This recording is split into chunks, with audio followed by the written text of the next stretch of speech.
Welcome to another episode of eCom at One, and today's guest is Jason Thickpenny. Now, Jason is the MD of Rocket Railways and Escape Grantham, and I've known him for about 2 or 3 years. And what he might not know is I've seen him speak a few times at different events and thought, this is one sharp guy.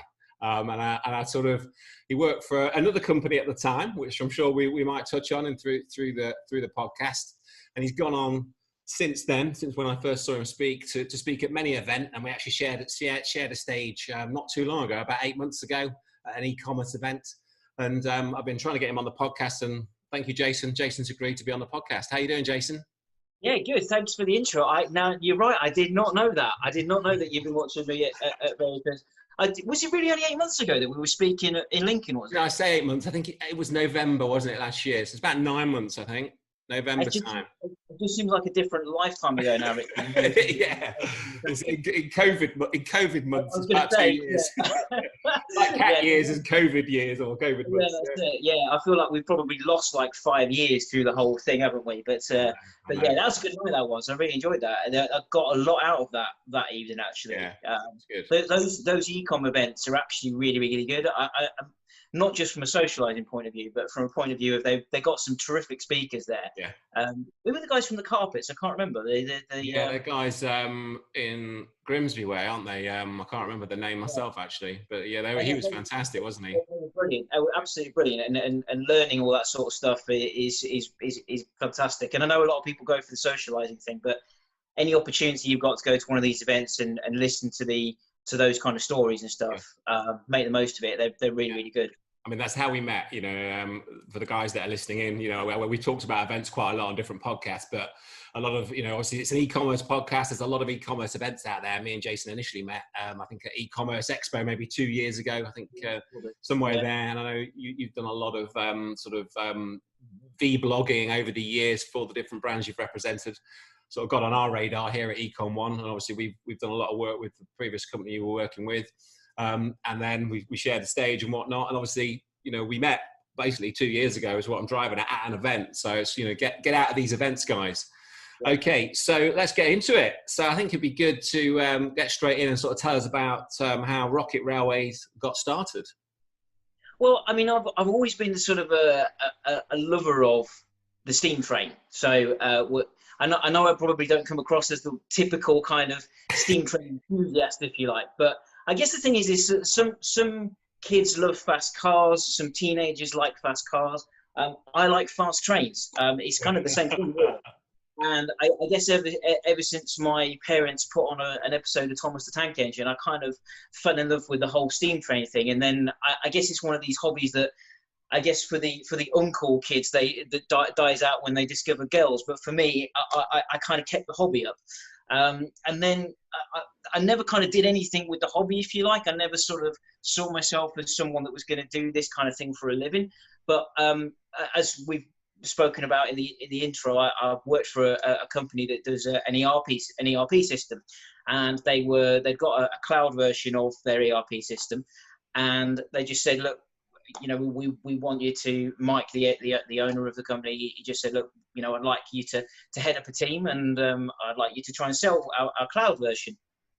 And an ERP system, just for the benefit of anyone who doesn't know, it's a stock management system. So it allows you to sell over multiple channels, and then and stops you from kind of overselling. I feel like I'm going into pitch mode for Chaos Control.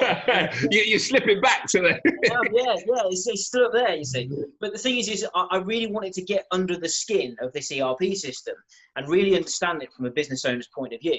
So I thought, okay, well, what I'll do then is I'll set up an eBay channel and a website, and I'll sell a couple of things just to see how I get on. And the only thing I could think to sell was some of my model railway bits, because I had quite a lot of stuff that I've been sitting in the loft for ages. Yeah, I had a layout, but I didn't kind of, it was my layout. I didn't sell any of it.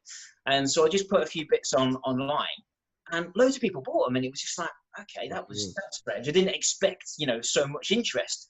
And then people were kind of messaging me going, what, have you got any more? Have you got one of these? You got one of these? And I'm like, well, I haven't, but maybe if I did, then perhaps this could turn into a little side business that, could make me a bit of money at the weekends. And to be honest with you, Richard, that's how I thought it was going to stay. Yeah. But then it just, over the past sort of year or so, it just has gone mad. And I think because of the amount of people that are buying online now, and I also think that people underestimate perhaps some of the older generation, they know how to work Google, they know how to work eBay, they know how to work Amazon. And unfortunately, what was happening is a lot of the model shops were closing. Yeah. Because people just don't like going to the shops anymore, and it is a niche market. And so all it was a case of, right, well, we'll just get the thing bigger, bigger, bigger. And to the point where it's like, well, now I've got a choice to make. I either dedicate my career in the e-commerce world, or what I can do is take the knowledge that I've got from the e-commerce world and apply it to my own business.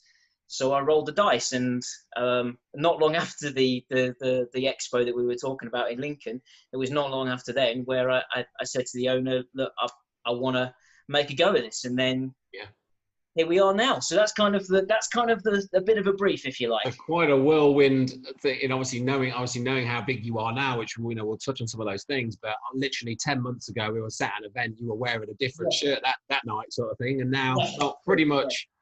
You've obviously moved on from that role, set up. So you'd already set up sort of in the background testing, doing, sort of literally, rolled the dice, as you put it. Back then, the odd order, like I think a lot of these things, you start, just if we could sell, maybe if we could sell a couple of these things a week, that'd be quite a night. And then hang on a minute, it's like an hour later, we've sold them, and inbox is filling up and more inquiries.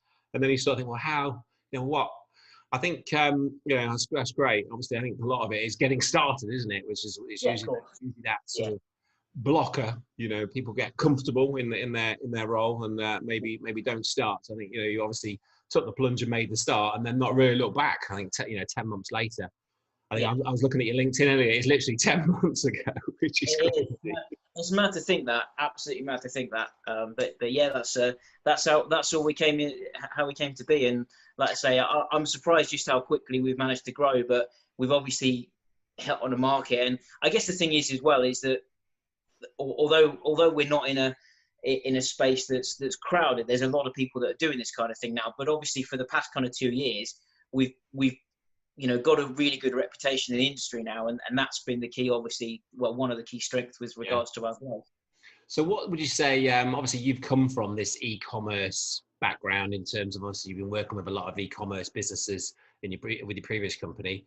What would you say, how has that helped you? What experience did you bring from that? Obviously you're aware of ERP, you're very much aware of e-commerce, but what other things did it give you that you brought into the business? I mean, obviously it's helped me from an e-com point of view, but also helped me from a business point of view as well, because every day I was talking to business owners and understanding their challenges, and really getting under the skin of their business and working out what their challenges were. So I guess the thing is what it did, it kind of gave me a head start with regards to my business, because I was already ready for the challenges, because I already kind of knew what was going to happen with them. So that's then allowed me, I think, and I think that's been the key as to how we've perhaps grown quicker than maybe others, because I already know some of these challenges that are coming. So therefore, I was able to put all of those things in place, those solutions in place, kind of before the challenges started, if you like.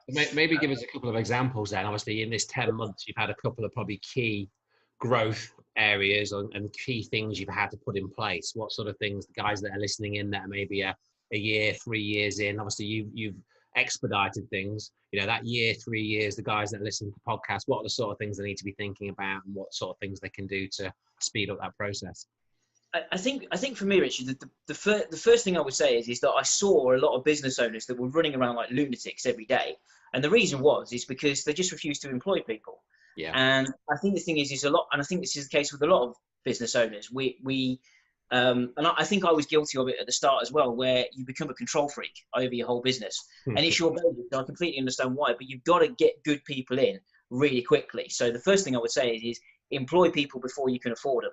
And be prepared that you're going to probably pay an employee more than what you're going to take out of the business. So if you need to go and do some night shifts somewhere to be able to keep the bills coming in, then you're going to need to make that sacrifice. But unfortunately, I think what a lot of business owners do is that they end up doing every part of the business. Yeah. Now for me, Richard, the key thing is that I want to sack myself from every single aspect of the business. So don't wrap parcels. And I realized that really quickly, that shit, I'm spending so much time on wrapping parcels every day because we've got 100 orders And then I just thought, well, what am I doing? Why wouldn't I just pay somebody else to do it?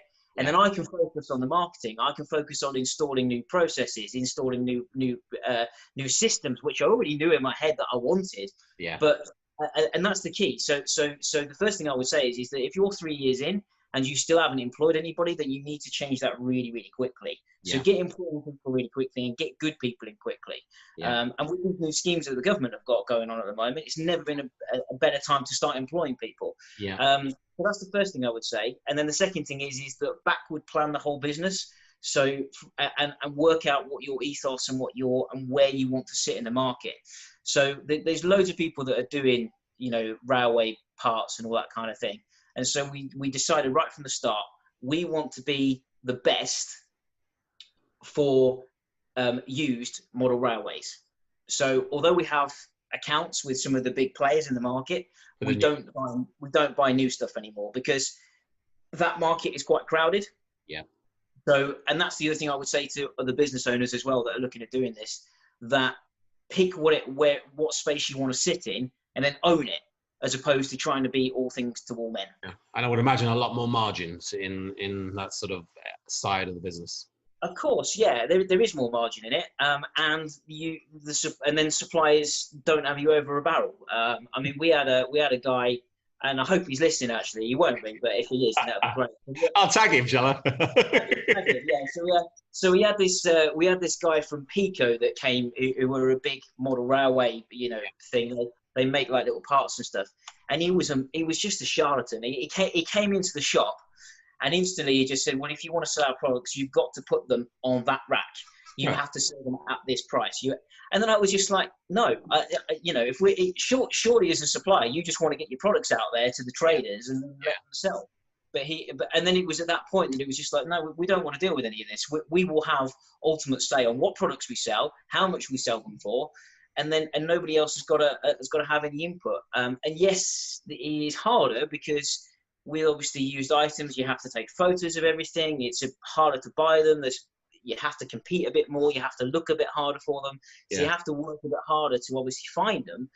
But you get the reward with it as well. And it does mean that we can own that space now. There's a lot less crowded, isn't it, in that market? I'm guessing, people are not as many people anywhere near are going to go to those lengths to source the product, photograph the product, spec the product, check the product, test the product.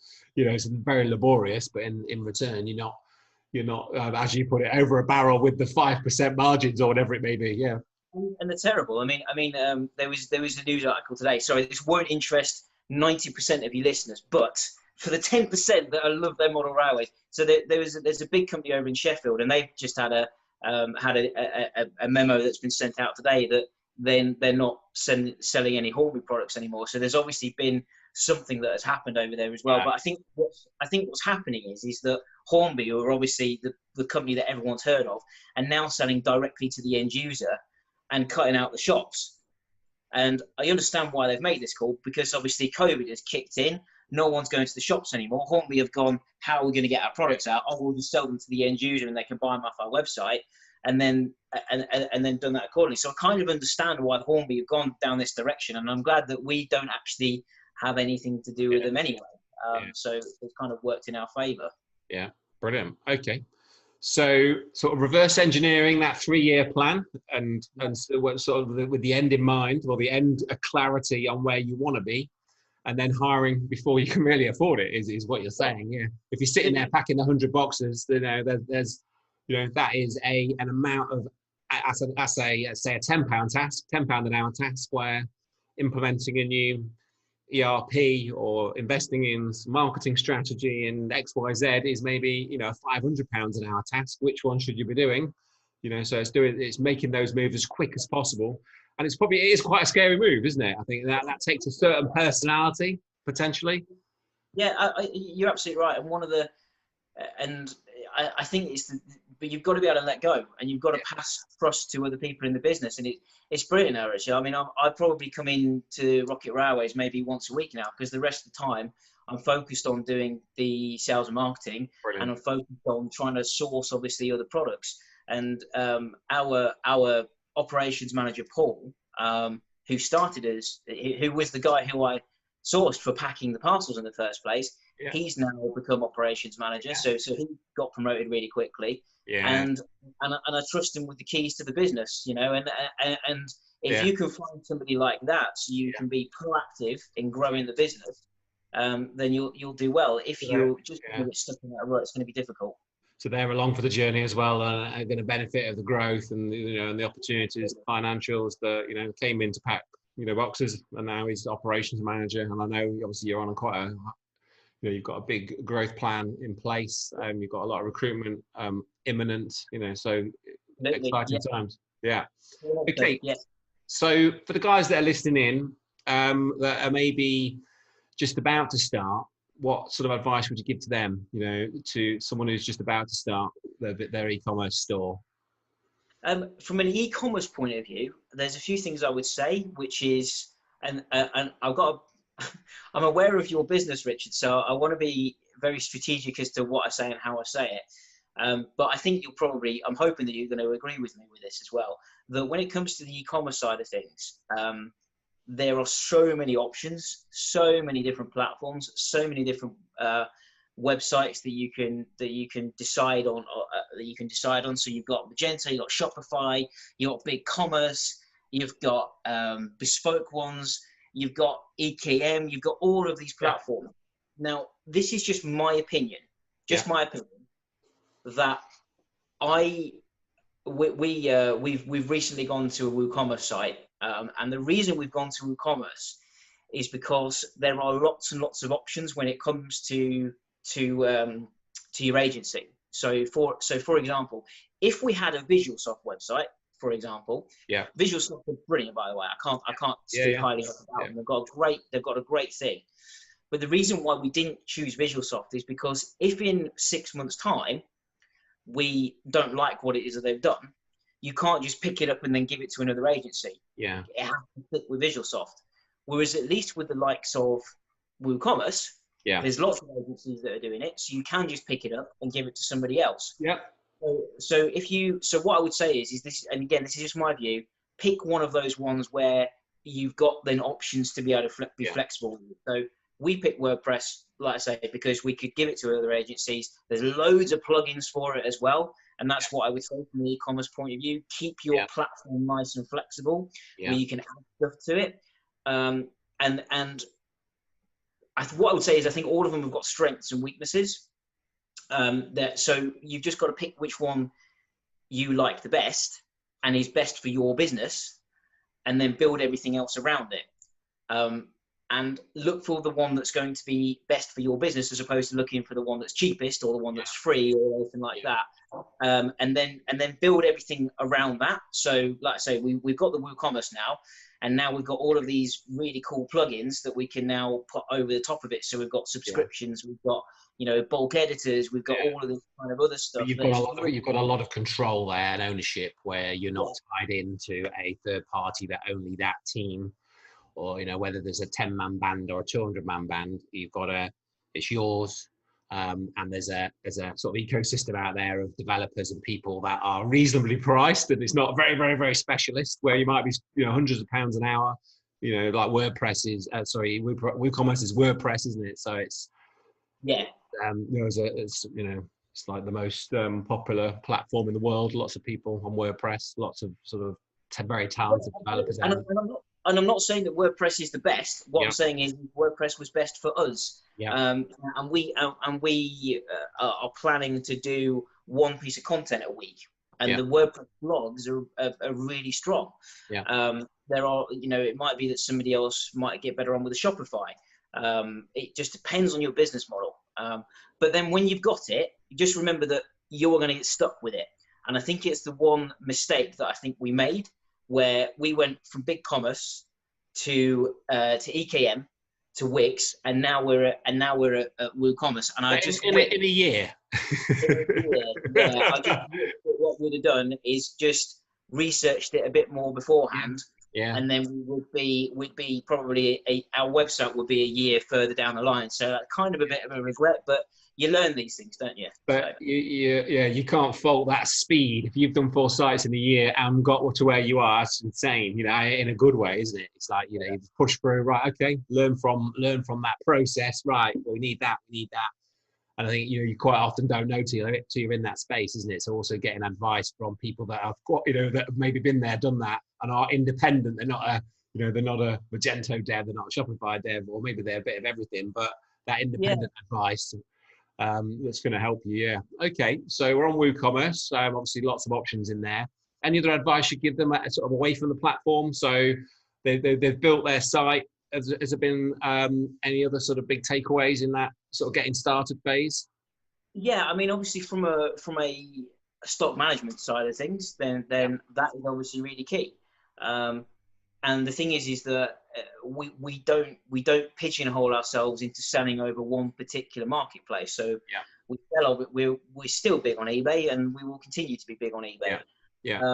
But you want to be getting a system in that is going to help you with your stock management. And I'd say again, and this is again why you need a good web platform that has got an integration with an ERP or with a stock management system.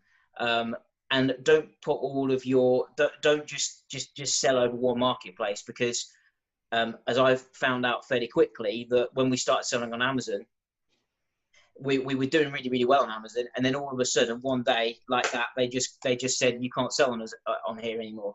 Now, if we'd have been selling on there, that would have been a problem, because it's taken us like 3 weeks to get our account back with Amazon. It wasn't anything that we were doing wrong or anything like that, but it's just everything is controlled by an algorithm, and if everything's controlled by an algorithm, then it will just get shut down. But at least you have no control in effect. One day, if that 3 weeks was 3 weeks run up to Christmas, and you're doing, it's not a good 3 weeks, is it? So we've got some good takeaways there. So for the guys that are listening, you've got, if you're relying on one channel, 2 channels, one or two of those channels are, say, like Amazon, for example, and eBay, and there's a problem with your account through no fault of your own, it's a major problem. It's pretty obvious, but I think, a lot of people are just on eBay still, are just on, obviously you can go to their site, but they're not investing in the wider sort of marketing, whether that's, obviously there's a lot of options there, we don't need to go into them all, but, to spread the risk, I think, is the takeaway there, isn't it? Make sure that we've got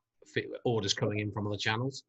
Yeah, definitely. Yeah. And also then, and this is perhaps a mistake that I think I've made as well, is that I was too heavy on the marketplace straight away. What I wish I'd have done is built Rocket Railways as a site before then expanding onto the marketplaces. We kind of did it the other way around, and I kind of regret doing that now, but you learn from these things. But yeah, what I'd say is get your website sorted out first, and then have your channels kind of built onto them as kind of extra things to sell your stuff, as opposed to doing it the other way around. So that leads me on to my next question perfectly. So you touched on, so you've got stock on all these different marketplaces, whether that's, eBay, Google, Amazon, etc., etc. But if you've got small stock quantities, you can easily sell out quite quick. And then you can have challenges with your stock management. But you obviously said about having an ERP system integrated. So when somebody buys off one platform, the stock level is adjusted, and it then shows the correct, it adjusts the stock, basically. Obviously, there's a lot more than that, but that's a big part of it. So obviously, you've got physical store. And so if somebody walks into your physical store and buys your particular products there and then that happens to be the last one, which in a lot of cases it will be with your products, won't it? Because they are unique, they are second hand, etc. Obviously, that stock goes down to 0, and then the ERP system will then take it off the website, etc. Is that right? That's exactly right. Yeah. So I think the guys that are listening in, it sounds quite obvious, but quite often, there is nothing worse than going to a website, placing an order, and then getting an email saying, sorry, it's not a good first experience. It's not, but also if that happens on a marketplace, Amazon and eBay penalise you something chronic if you ever do that. They'll start, I mean, already their fees are astronomical, but this just makes their fee even bigger if you happen to sell a product, particularly on Amazon, you don't have. Amazon penalise you something chronic, which is why your stock management system's got to be really, really tight. Yeah, and the same for paid ads. If you're running, Facebook, Google ads, you're paying for a click ultimately, and you're taking them to a page and then processing an order that you can't fulfill, creating probably an hour's work if you're doing manual. So with the physical stores, I know obviously, like I said, you've got physical stores. Where do you sort of see the industry going? Obviously, there's a lot of different e-com businesses out there where there's a benefit to having a store and maybe not that more so. But what's your take on the sort of physical store, e-commerce store? It's a really good question, Rich. And obviously, it's been very difficult because when COVID hit, we were just like, right, what we're going to do now? Because obviously, we had to close the shop. Yeah. And even now, we still have limited limited to having one person in the store at a time. And we love our customers dearly, but my God, can they talk? And they want to talk about their layout because they're really. I can imagine. And we love that, and that's great. But the thing is that what we try to do but the problem is if one person comes in and they spend 20 minutes in there, you've got somebody else in there that wants to come in as well. So we've had to limit it to sort of 15 minutes. Per person coming in, and that is obviously, it's not isolated people because the majority of people understand that this is the way of the world at the moment. So I kind of think that obviously right now your e-commerce is going to be much stronger than your bricks and mortar store, which is why I'm really glad that we picked a premises for our store which was out of the town centre, so it means we pay much cheaper rates, and that is going to continue. So we're always going to try and stay on the outskirts, and what it means then as well is that people feel a bit more comfortable about coming here. Not only can they park their car for free, but also they haven't got to worry about going shoulder to shoulder with lots of other shoppers. So that's been an advantage. I think, if I'm honest with you, I think it all depends. To answer your question, because I haven't answered it yet, sorry. I think to answer your question, I think it all depends on what your store is like. So for me, the plan is with Rocket Railways is that when somebody comes to our store, they will have an amazing experience. So we are going to turn it into an experience place. It's not just going to be a place where someone will come in and they'll buy a product like they do at the moment. Yeah. They'll be able to come in. They'll be able to have a membership to Grantham Model Railway Club. So they can come in. They'll be able to have a coffee, which they get. They can grab themselves a book out of the Rocket Railway Library. They will be able to play with our exhibition. They'll even be able to come in and one day and be able to have a beer, which will be served on a G-gauge model train. So, hey, I love it. What's going to happen? But the thing is that for me is the key thing, that if somebody is going to go to a store, they need a reason to go and they want to have a really good experience when they come to it. And so for me, the store at the moment is, because of COVID, the store is just almost like a glorified warehouse at the moment. It's filled to the brim stuff, and then we kind of have our dispatch area in the shop, which is not where I see it permanently, but for now it's kind of the way that it is. But once we kind of come out of the whole social distancing thing, which we will do one day maybe, then we can start making plans for it. And I think at that point, I think we will probably make as much money in our bricks and mortar store as what we will online. And for me, that's where I'd like to keep it, is kind of doing the 50-50. That's where I see it for us, but it all depends on what your bricks and mortar store is going to be. So it's having that, obviously adapting, which is obvious, but like that experience, which you're very fortunate that you can do more so, I would imagine, than a lot of people, because you've got that type of product where people are very passionate about. You can say that now, a lot of industries. That you had me there. I was like, when is this opening? I'm coming over.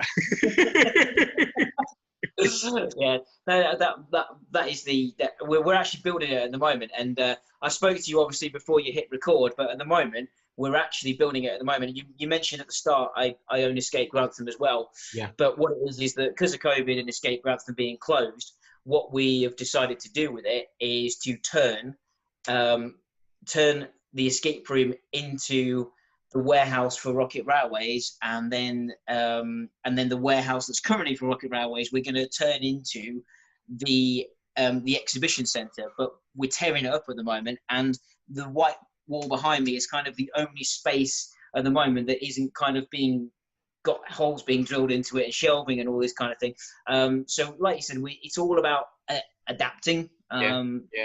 The current circumstances. Brilliant. Lots of things to think about there. So we talked about the different marketplaces, and that's been a big part of your business. But is there any sort of other takeaways there about the best sort of marketing strategies that have worked for you? Obviously, it's a very rapid growth. 10 months in, you're saying Amazon's been really good to you and very good for you. Obviously, there's some ups and downs with that, with the marketplaces. But what would your take be on the channels that have worked best for you, and maybe the things that you've found from that, and the things that you're now going to do?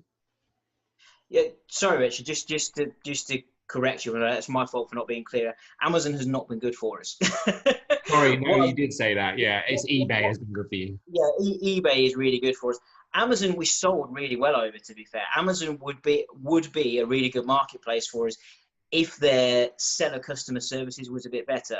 But the problem is that because we're quite unique in what it is that we're selling, we kind of need a bit more help on the Amazon seller side of things. Yeah. Because obviously these products are secondhand, they don't have automatically ASIN numbers and all this kind of thing, which is obviously Amazon demands. But yeah, eBay is obviously for secondhand stuff. eBay is always going to be good, but Facebook Marketplace, I would say, is not necessarily good for us from a point of view of selling stuff, but it's a good vehicle for driving traffic to the website.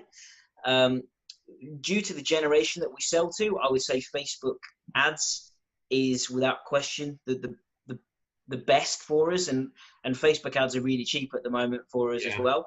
So that's definitely been a big thing for us. Believe it or not, Instagram has actually been really good for us as well. So we obviously have our own Instagram side of things, but yeah, the social media just in general has been really, really good from a marketing point of view. And then of course the other thing is direct mail. We use a database, and sorry if I'm going to swear to you now, but we use HubSpot, and HubSpot, I've got to say, has been superb for us. It's brilliant. So HubSpot, and this is again the key with regards to the tech that you're going to use behind the scenes. Yeah. So we've got HubSpot, and then we use a product called Applebee, which then connects our eBay to our HubSpot. Okay. And then anytime that anybody orders off eBay, it automatically, all their information comes into HubSpot. Now, of course, it's all GDPR compliant before anyone starts teaching in the comments below. Of course, it is all is compliant. But yeah, that's essentially what we use. And again, just going back to the advice that I would give to somebody that's looking at starting in e-commerce, that when you sell to a customer, make sure, for goodness sake, that you keep the details and you follow up with them. Because the direct mail for us is obviously a big thing for us. Yeah, I think it's the amount of people we've spoken to on the podcast and direct mail. I mean, it's just, we'll say coming back, because I don't think it ever went, but a lot of people obviously abandoned it, or or online. But obviously, we all get 200 emails a day, don't we? And obviously, email definitely works as well. I'm not saying it doesn't work. There is that, but also what it allows us to do. I'm gonna do something.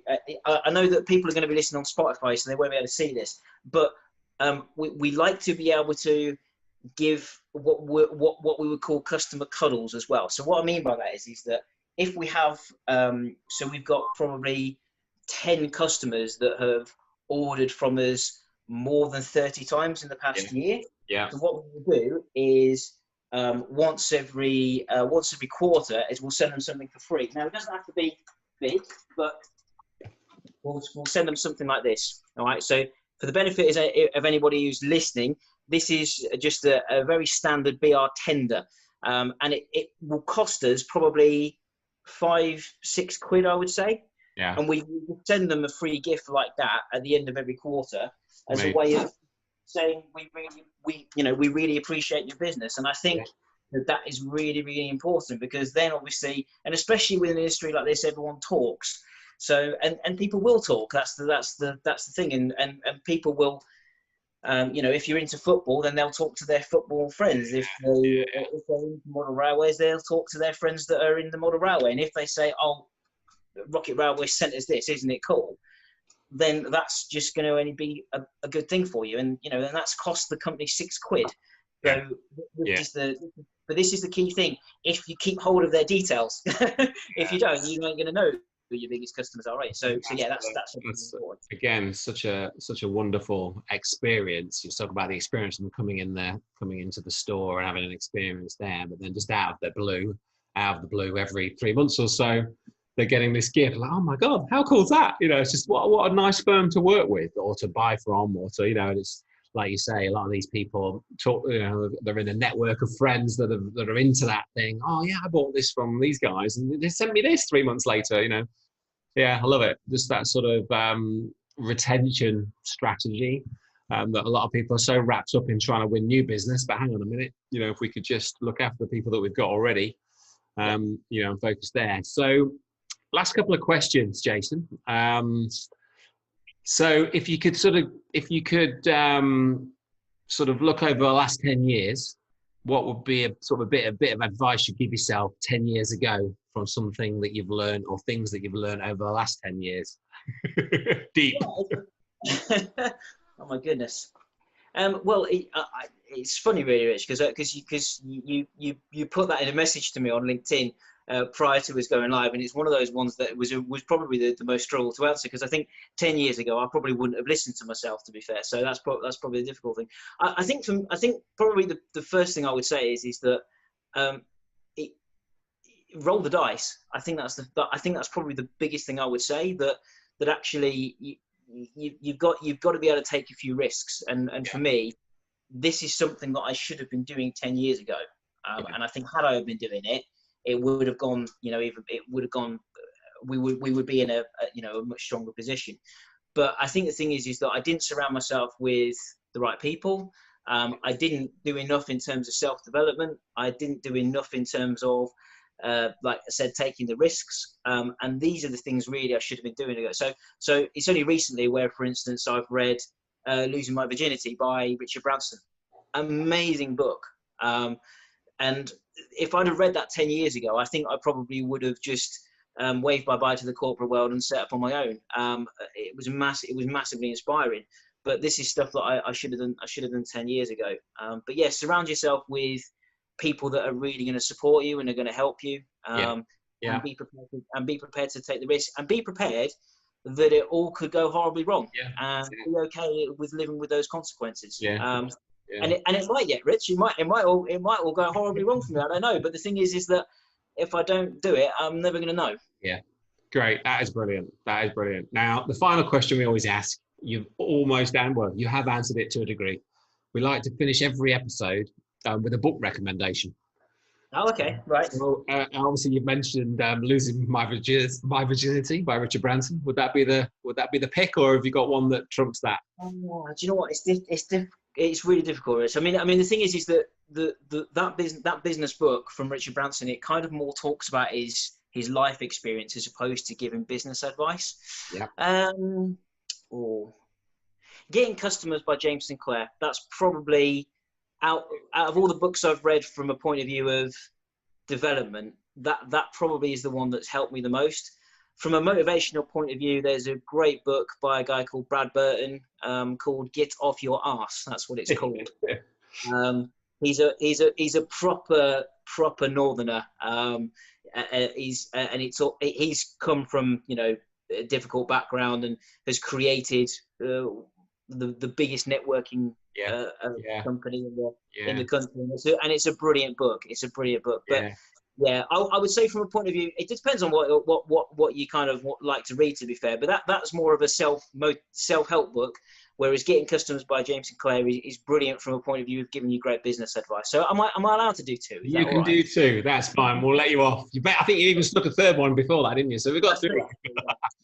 Yeah. Well, thanks, Jason. I think there's a lot of good takeaways there. You know, I'm really looking forward to listening to this one back myself, to be honest. You know, cracking podcast. I'm looking forward to getting it live on Monday for you and for us. So thank you so much for being on the podcast.